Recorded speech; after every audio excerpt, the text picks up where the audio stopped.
Okay, where was I? So, I have no idea what this blue thing used to be. But these gray arches are another piece of it's like a support for a railroad track for a toy train. What I'm trying to do is, there's not a lot of detail on that. I think it was a toy car trailer. So I need to add some things to the front to make it more interesting.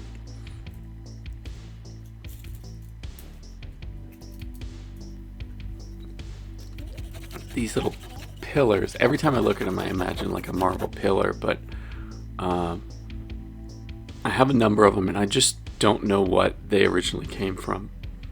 You'll see I originally had some sort of like H-beams or I-beams supporting this little walkway, but I thought that these just looked more substantial.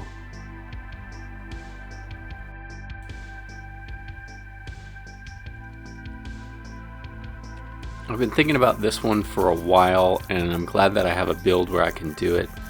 Just disposable cutlery has this scaffolding kind of shape to it. So the cutlery is made of this like clear acrylic, and it's pretty cool, but it's also very brittle. So you want to make sure that you support it. I use some miniature Legos to give it a little bit more support.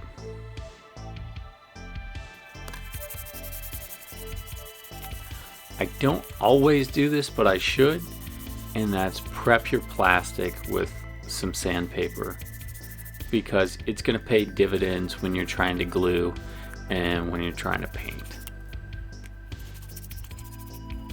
Nothing sucks more than trying to super glue something and it keeps coming loose and you're getting super glue all over your fingers.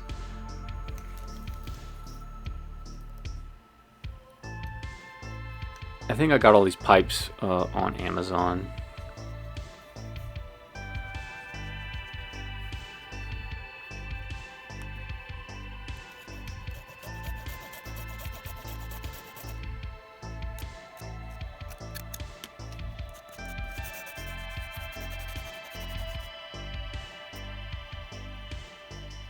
So I use some of those fabric scissors to cut these zigzag shapes, and that'll give the pipe some more of that gothic detail that fits with a 40k Necromunda world. Those kind of scissors are actually called pinking shears, and I was able to get 2 pair for I think $1 at a thrift store, and they kind of have different designs, and that's a whole other avenue to scratch building too. There's all sorts of like kids craft scissors and stuff that make all kinds of interesting little arch shapes and things like that. You could do details around windows or along sort of sci-fi floors. There's just a lot of options out there, and I don't see that many people using them. This is just baking soda. I use it as an accelerant on super glue sometimes. And a lot of people might think, you know, you're adding a lot of details to the bottom of this pipe. You're not really gonna see it, but I think that you will. I think when you get down to see line of sight with miniatures and stuff, it's just another element of you crossing your T's and dotting your I's and really putting all that you've got into a project like this.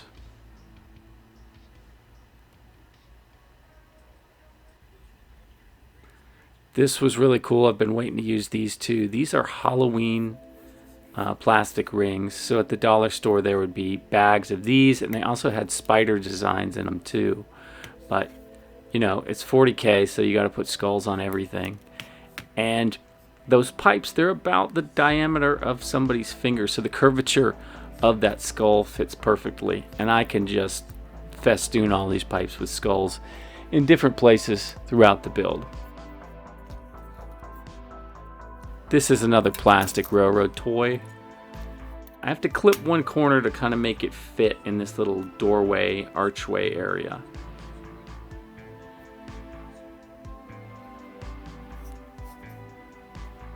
And a piece of a construction toy helps me make the floor.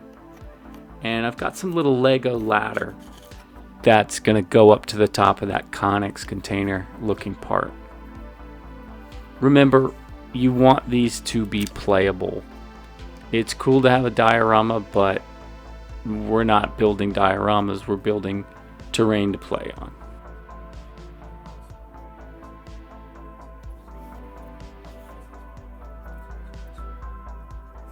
Again, continuing with that sort of Gothic arch sort of shape. This was some plastic.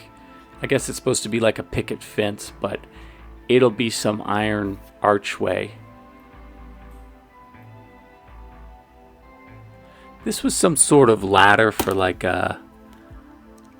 I imagine it was some sort of Barbie like house or something like that.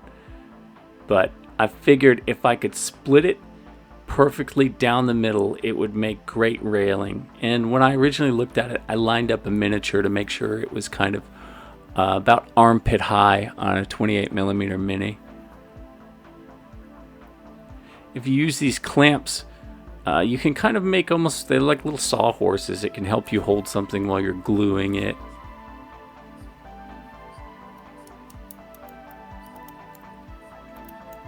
You know, I recently moved houses, which, you know, kind of brought into my house and kind of into my office. And they saw some of the stuff that I made. And I thought they'd think it was weird, but they seemed to think it was really cool. And they seemed to be impressed that I had scratch built these things. So I don't really need other people's appreciation, but I think it's just kind of fun. You know, this is a painting and scratch building and doing all these sorts of things. It can be a very private thing unless you're gaming all the time. So it's cool to have other people see it. And that's the great thing about YouTube. I mean, I had people around me encourage me to share because I was just doing this regardless.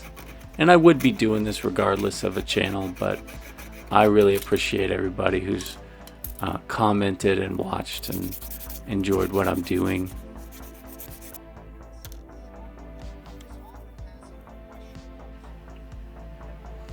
These are barbecue skewers, but they're flat bamboo skewers, and man, did they fit perfectly on these little construction toy platforms. I pre-drilled a couple holes, and this is like a heavy-duty super glue gel. It's a Gorilla Glue brand super glue gel, and I think it was kind of going thick, kind of going off. It was on sale at Home Depot, so I used it extensively in this build. You can see how it's coming together. I mean, I had almost just enough ladder to make the railings for this thing. And now this is going to join another, I don't remember what this used to be. It was baking powder tub or something. But I'm going to have to do a custom cut to give it a kind of an arch to fit around that. Which is not hard. You just use the object. And like I said, this is not, there's not a ton of precision measuring. I'm just sort of eyeballing things or lining things up and marking and cutting.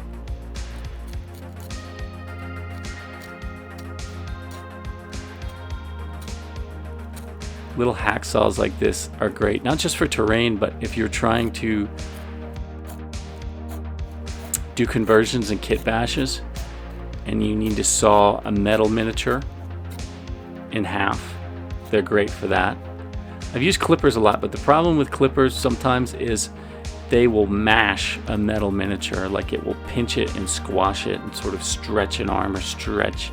Cutting the heads off of miniatures is not a big deal, but like if you're trying to cut the midsection, you're going to really distort it. So having a little saw or a diamond saw is great.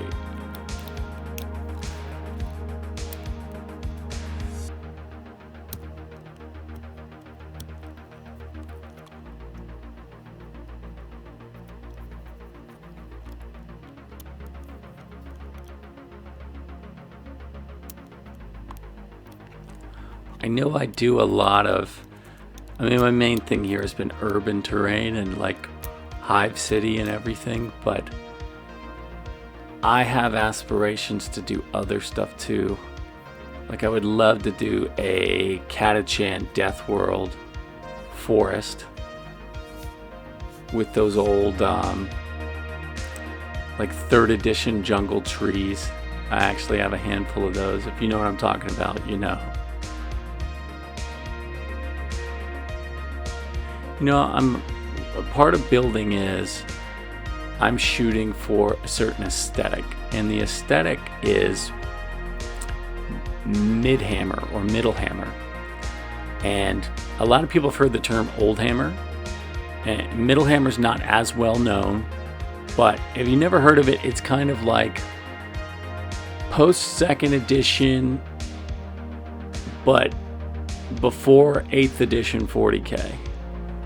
And mine is the early version of that. Mine's leaning more into 3rd and 4th edition 40K. I mean, you've got a lot more of the 2nd edition miniatures still in there.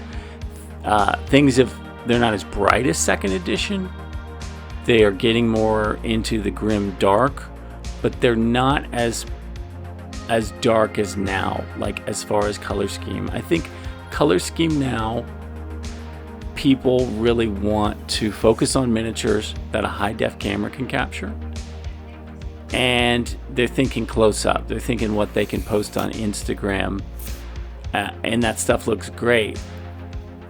The way I'm thinking of things is more readability, still high detail, but readability, heavy metal painting style, edge highlighting, all those sorts of things are still my aesthetic. Okay, so back to the build. I've got those arches from the railroad toy, and I want to incorporate those gothic looking 40K details wherever I can. So I'm custom cutting some little foam shapes and just doing some quick arches in those areas. This is going to be recessed inside those pillars. I can't decide if I'm going to make those pillars cement or I'm going to make them out of look like they're metal. The color scheme of this whole thing is a question too, and that's like a whole project in itself. Imagine this is done, this is all detailed. I've got to figure out how to paint the whole thing, how I want to do it. These are just cereal box card, and I'm making some sort of layered metal sheets inside this archway. I don't know if this is an air vent or this is some sort of window.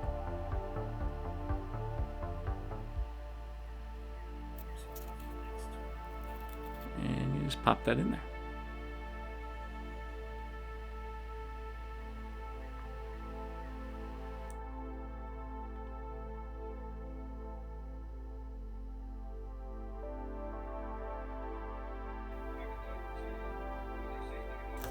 Steps can be scratch built from card and chipboard and foam, but it would probably get pretty tedious if you needed a lot of them. I think if I needed a lot of them, I might just buy some stairs that are in scale.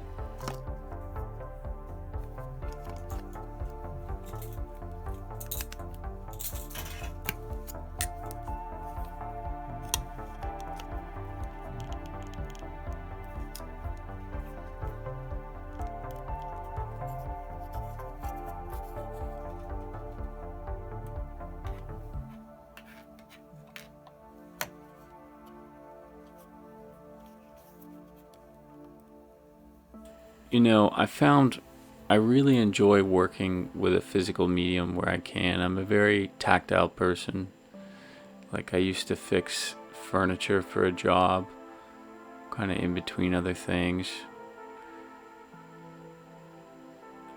I don't know, it's kind of therapeutic to me.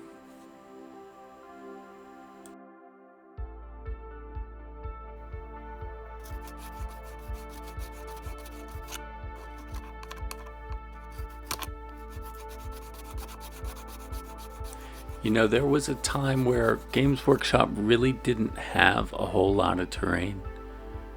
I mean, they used to have that cardboard stuff that would come with boxed games, which was really cool. It was a great idea. You got a lot for your money when they threw that in, but all they had were these, they were like, what do you call them? They're like tank traps, and they had plastic barrels. They had some corner ruins, some small ones that were made of plastic around the time 3rd edition came out, and then they had those plastic jungle trees, which are really in demand now. But it was pretty well expected in the early, in the 90s and in the early 2000s, you would be scratch building your stuff, and they would encourage you, and they would show you how to do it in issues of White Dwarf and in their terrain building guides and stuff. Nowadays, I don't think they want you to build your own terrain. I mean, call me a conspiracy theorist, but I think they'd rather you just buy their stuff.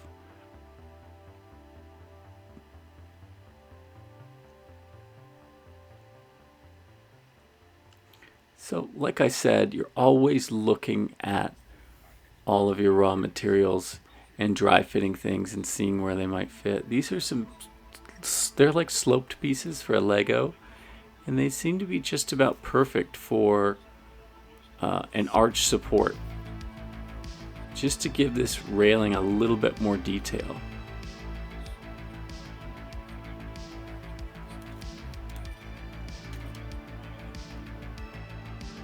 This is Sculptor's Mesh. It's available on Amazon.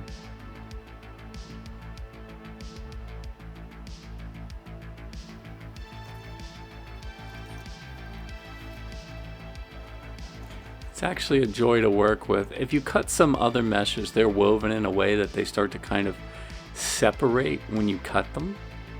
The Sculptor's Mesh is not like that. It keeps a tight weave. This is another thing I've wanted to incorporate into builds.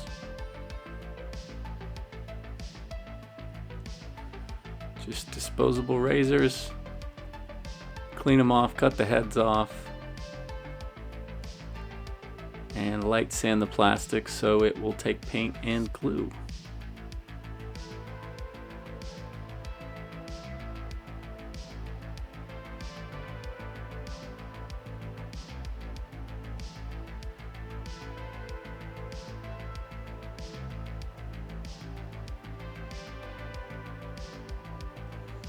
If you guys think of any other materials, if you get creative and you've got any other ideas you don't think other people know about, just go ahead and drop it in the comments.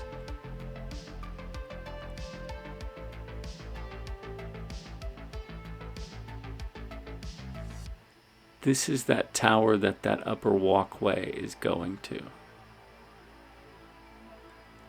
And what I did is I just measured sort of the quarters of each of it, and these just give it some more interesting detail. This was from a bag of, I guess they're kind of like gifts you would give at a Halloween party. There's like a little bag at the dollar store that had 5 or 6 of these. So trim that up, and that's going to give that gothic detail. I know I keep talking about gothic detail.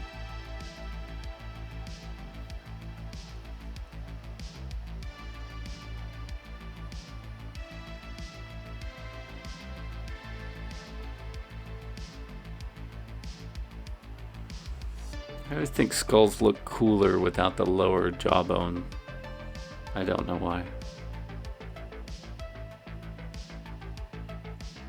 Alright dudes, so that's the build so far. I think it's really starting to come together. It's really starting to take shape. If you like what you see and you enjoy the kind of things that I'm doing, I'd appreciate if you like and subscribe. If you've got any cool ideas or you're working on any projects yourself, feel free to post something in the comments. Okay, see you guys next time for part 4.